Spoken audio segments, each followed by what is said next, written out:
পৃথিবীর বৃহত্তম রাষ্ট্র। রাশিয়া। ক্ষুদ্রতম রাষ্ট্র। Vatican city. বৃহত্তম মহাসাগর।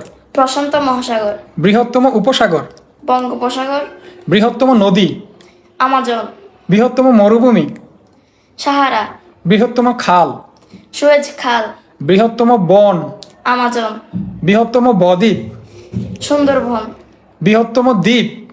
গ্রিনল্যান্ড। বৃহত্তম হ্রদ। ক্যাস্পিকান সাগর। বৃহত্তম জলপ্রপাত। নায়াগ্রা জলপ্রপাত। বৃহত্তম জনবহুল দেশ। ভারত। আয়তনে এশিয়ার বৃহত্তম দেশ। চীন। আর আয়তনে এশিয়ার ক্ষুদ্রতম দেশ। মালদ্বীপ। বড় শহর। New York city. সর্বোচ্চ পর্বতশৃঙ্গ। Mount Everest. মুসলিম দেশ হিসেবে জনবহুল দেশ হিসেবে কোনটা সবচেয়ে বড়? ইন্দোনেশিয়া। ইন্দোনেশিয়া। ক্ষুদ্রতম মহাদেশ। ওশেনিয়া। আর বৃহত্তম মহাদেশ? Let me know in the comment. Let me know in the comments.